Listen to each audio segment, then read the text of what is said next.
해와 달이 다하고 중생업이 다해도 우리는 둘이 아닌 불의의 진리, 이 나라 밝게 비춘 평화의 불, 남과 북이 하나 되길 소원하오며 무명 번뇌 모두 태운 모든 중생들 평화 열반 이루도록 발언하나이다.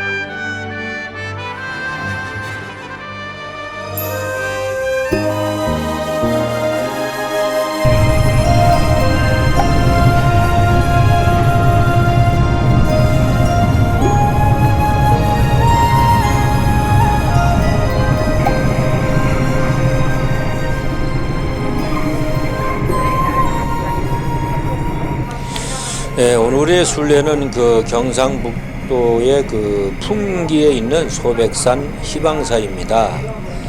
지금 기차로 가고 있는데 차창 밖의 경치가 참 좋지요. 기차 여행은 언제나 마음을 푸근하게 하고 뭔지 모르게 추억에 젖게 합니다. 이 스님은 기차로 갈 때가 제일 마음이 놓입니다. 왜냐하면 언제나 순례 갈 때마다 제일 먼저 생각하는 것이 여러분들의 안전이기 때문입니다. 오늘 순례 가는 소백산 희방산은 작은 절입니다. 그리고 높은 곳에 있어서 올라가기에 힘이 들 것입니다. 그렇지만 소백산을 등산하는 사람들은 반드시 희방산을 거쳐서 올라가게 됩니다. 등산한다는 셈치고 가늠정근을 하면서 한 발 한 발 올라가면 금세 올라갈 것입니다. 올라가면서 희방 폭포를 보고 또 절벽에 매달린 철제 다리를 지나 오르면 희방사가 나옵니다.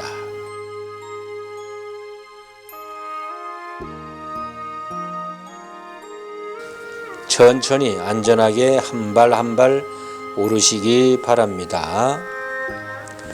오늘 우리가 가는 희방산은 옛날에 경상도와 충청도를 가르는 고개인 중령고개를 오르는 길에 있습니다. 이 고개를 경계로 해서 신라와 고구려가 갈라지기도 했는데 지금은 충청북도와 경상북도의 경계가 됩니다. 이 중령고개는 문경세제보다도 먼저 개통된 고갯길이었습니다. 죽죽이라는 신라 사람이 이 길을 개척하다가 지쳐서 죽었고 또 고개 위에는 죽죽을 제사하는 사당이 있다고 했습니다. 희방사라는 이름에는 전설이 있습니다. 신라 선덕여왕 때 두운이라는 스님이 지금의 희방사 근처에 천연동굴에서 혼자 기거하며 돌을 닦고 있었는데 그곳 동굴에는 가끔 호랑이 한 마리가 찾아와 스님의 공부하는 모습을 물끄러미 바라보고 갔다고 합니다. 그러던 어느 날 석양 무렵에 찾아온 호랑이는 굴 입구에서 입을 딱 벌리고는 눈물을 줄줄 흘리고 있었습니다. 이상히 여긴 두운 스님이 호랑이 입속을 들여다보니 금비녀가 목에 걸려있는 것이었습니다.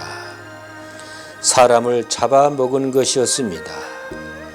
두운 대사는 비녀를 뽑아준 뒤 호통을 쳤습니다. 내 이놈, 산에도 내가 먹을 짐승이 많은데 사람을 잡아먹다니 천벌을 받을 것이니 앞으로는 절대 사람을 해치지 말라고 하여 보냈습니다. 그 후 어느 봄날에 호랑이가 찾아와 스님의 옷자락을 물고 끌어당겨서 호랑이를 따라 나서는데 그리 멀지 않은 폭포 아래 한 처녀가 정신을 잃고 누워있는 것이었습니다. 스님은 처녀를 동굴로 업고 와서 여러 날을 치료를 했고 정신을 차린 처녀는 경주 서라볼의 부잣집 딸이었는데 알 수 없는 일로 정신을 잃고 폭포 옆에서 스님을 만난 것이었습니다. 스님은 이 처녀를 데리고 경주로 갔는데 그 집에서 스님의 크신 은혜 평생 동안 갚은들 어찌 다할 수 있겠습니까? 말로 헤아릴 수 없는 스님의 은혜에 만분의 1이라도 보답고자 소인 가진 것은 많지 않으나 스님 톡을 옆에 공부하시는데 불편이 없도록 암자를 하나 창건토록 하겠습니다 하고는 암자를 지었는데 그 사람들이 하는 말이 스님, 이곳은 저의 가문에 기쁜 소식을 전해준 방이므로 절 이름을 즐거울 희자 방이 방자를 써서 시방사라 하면 어떠하울런지요 하자 두은 스님도 그렇게 하자고 하여 시방사 이름을 짓고 그 아래 폭포도 시방폭포라 이름 지었다고 하는 전설 따라 삼천리였습니다.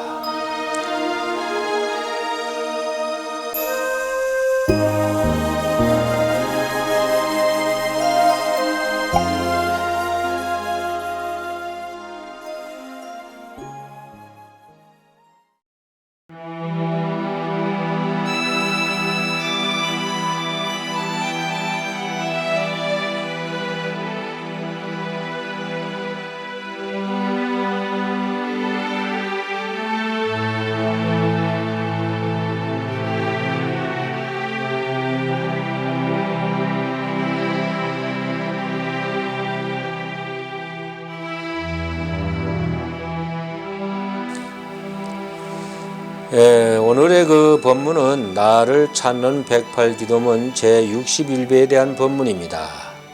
그러면 기도문을 2번 읽어 보겠습니다. 부처님의 가르침을 믿음은 불도의 근원이며 공덕을 낳는 어머님을 알아 의심 없이 믿겠나이다. 부처님의 가르침을 믿음은 불도의 근원이며 공덕을 낳는 어머님을 알아 의심 없이 믿겠나이다.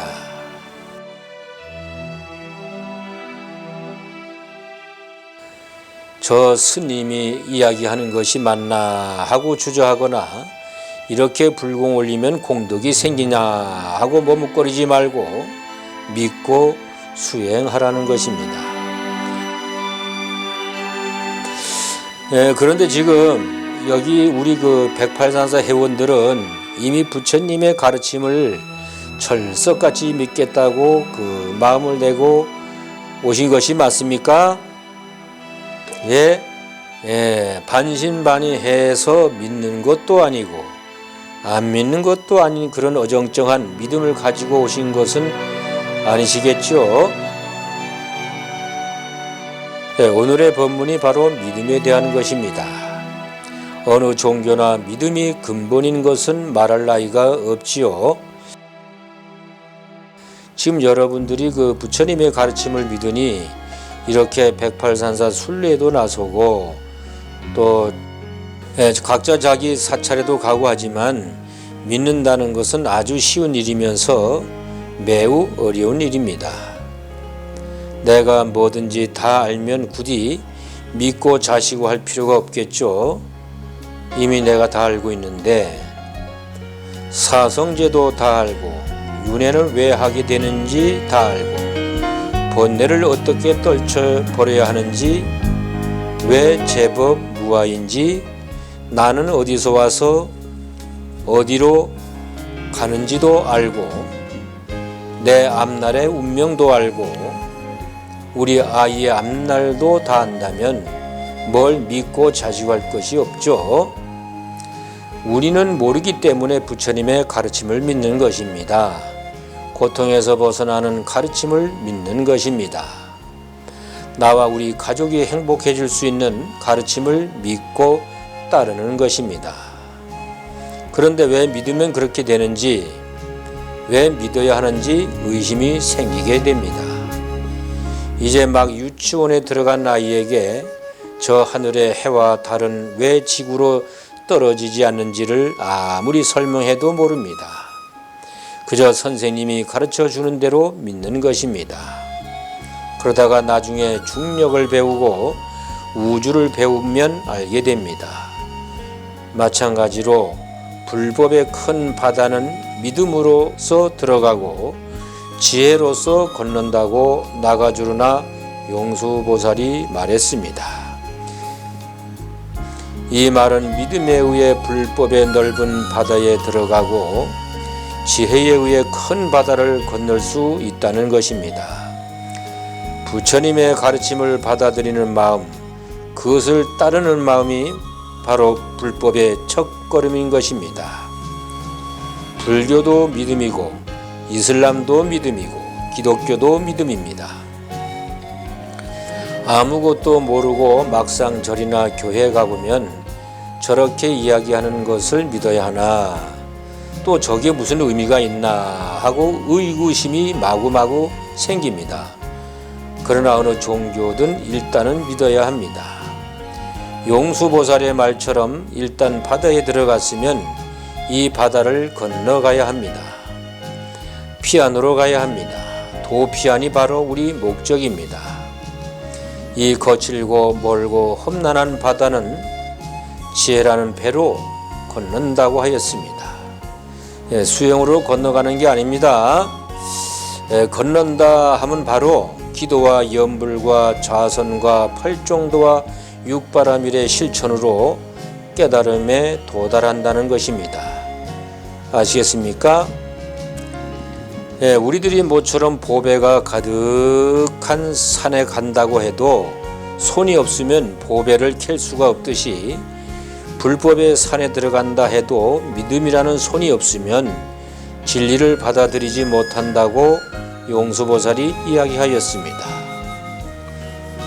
이 믿음에는 부처님에 대한 신뢰라든지 법을 듣고 마음이 맑고 깨끗해진다든지 법을 듣고 기쁨을 느낀다든지 만족이라든지 이해라든지 하는 것이 바탕이 됩니다.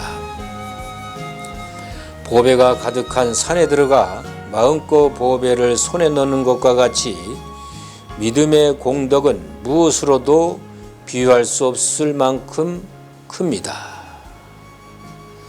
그래서 믿음은 불제자가 가져야 할 가장 기본적인 마음가짐이며 그것은 곧 공덕이 생기는 원천이라는 것입니다.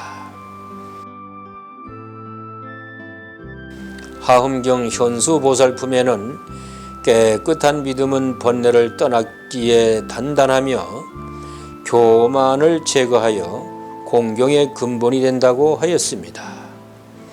깨끗한 믿음이라는 것은 대강 믿는다는 것이 아니라 아무 잡념 없이 의심 없이 진실하게 믿는다는 것입니다. 이런 믿음이 있으면 마음이 단단해지죠. 수호신장이 나를 지켜주니 단단합니다.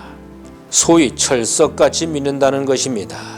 믿음이 강하면 흔들리지 않죠. 믿음이 강하면 유혹에 빠지지 않습니다. 믿음이 강하면 힘이 생깁니다. 그래서 단단해진다는 것입니다. 또 현수보살품에는 믿음은 첫째가는 보배의 집이며 청정한 손이 되어 여러 가지 행을 받아들인다. 믿음은 여러 가지 집착을 떠날 수 있고 미묘하고 깊은 진리를 깨달을 수 있으며 모든 선을 이룰 수 있어서 반드시 부처님의 나라에 이르게 할 것이다 라고 하였습니다. 신심이 견고하여 움직이는 일이 없으면 마음과 몸이 함께 밝아지고 모두가 청정해지리라 하였고, 만약 진실한 불법을 믿는다면 언제나 그것을 듣고자 원하면 실증내는 일이 없으리라. 만약 실증내는 일이 없으면 마침내 불가사의한 불법을 깨닫게 되리라고 하였습니다. 이 말은 믿음이 불도의 첫걸음일 뿐만 아니라 진리의 바다를 지나 성불의 길로 이끌어 준다는 말입니다. 그리고 법문을 듣는 것이 즐거운 일이 되면 마침내 불법을 깨닫게 된다는 것입니다. 그냥 믿으면 이렇게 되는 것이 아니라 깨끗한 믿음, 철석같이 견고한 믿음이 있어야 한다는 것입니다. 그러나 믿음을 지속적으로 유지해 가기가 쉬운 것은 아닙니다. 어떤 일을 내가 당했을 때 부처님이 가르쳐 주신 대로 스님들의 법문대로 믿고 행동하기가 쉬운 일이 아닙니다.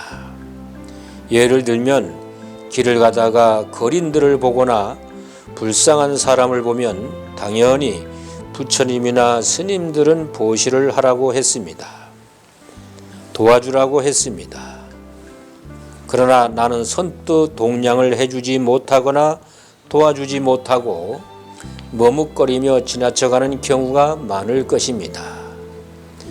내 복덕을 쌓을 기회를 내 스스로가 버리고 마는 것입니다. 이런 것 외에도 우리는 부처님의 가르침대로 못하는 것이 부지기수입니다. 남과 다툼이 일어날 때, 남이 나의 자존심을 건드려 참기 어려울 때 부처님은 제법 무아라고 하여 싸울 것도 다툴 것도 없음을 가르쳐 주었으나 나는 그 가르침을 제대로 믿지 않았기에 그만 내 분을 참지 못하고 서로 다투고 욕하고 싸움하고 많은 경우가 더러 있었을 것입니다. 그래서 믿음을 지속적으로 유지하는 것이 쉽지 않다는 것입니다. 그래서 어떤 사람은 신앙은 항상 비틀거린다고 하기도 했습니다.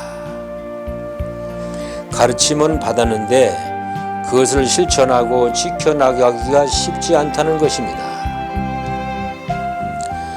바른 가르침과 내 행동이 일치하지 않아서 갈등이 일어나는 것을 비틀거린다고 한 것입니다. 그만큼 믿음은 쉬울 것 같지만 그렇지 않습니다. 가르침대로 내가 행하면 그 복덕이 나에게 오는 것입니다. 그러면 공덕은 어디서 오느냐? 바로 믿음대로 행하면 그것이 복이 되고 공덕이 되는 것입니다. 싸울 마음이 일다가도 재행무상이여 제법 무아의 가르침을 되새겨 그래 싸워본들 못하겠나 내가 참지 내가 지고 말지 하면서 자신의 마음을 누그러뜨리면 분한 마음도 잠시면 가라앉습니다. 그러면 화가 날 것도 안 나고 혈압 오를 것도 없이 다른 사람에게 험한 모습 안 보여서 좋고 내 마음 가라앉아서 좋은 것입니다. 그래서 믿음은 공덕의 어머니라고 한 것입니다. 이제 이해가 되십니까? 그러면 61배를 두 번 읽어보겠습니다. 부처님의 가르침을 믿음은 불도의 근원이며 공덕을 낳는 어머님을 알아 의심 없이 믿겠나이다.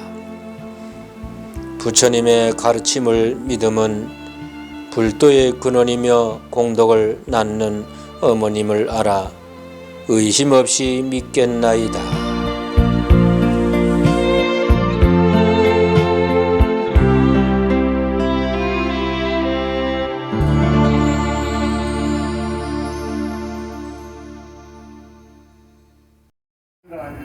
그래서 옛날부터 소백산 희방산은 산신도량으로 널리 이렇게 이름이 나 있는 것이고 또 여러분들이 희방사 왔다 가시니까 자제분도 계시고 이웃에 계시니까 희방사 가니까 어떤 절이 드냐 하시면은 희방사는 옛날에 최초 훈민정음으로 새겨진 월인석고와 월인청강지곡이 희방사에 보관되어 있던 사찰이더라. 이렇게 여러분들이 기억하고 가시면은 오늘 희방사가 왔다 간 보람이 있으실 거예요. 그리고 여러분들 어떻습니까? 이렇게 앉아 계시기 편안하시죠? 예. 사람이 제일로 살기 좋은 곳이 위치가 어느 곳이냐 이렇게 그러면 700m에서 800m라고 그래요.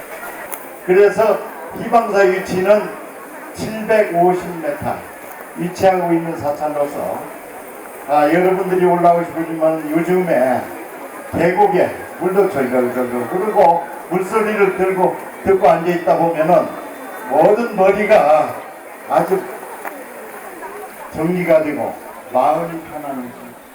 여러분들 오늘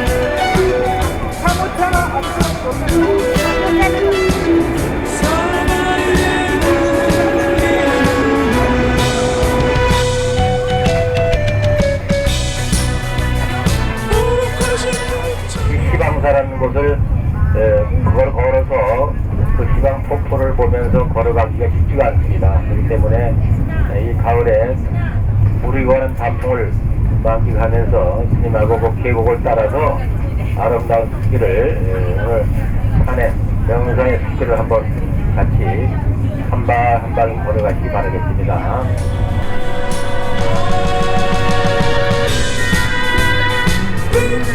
Sunset,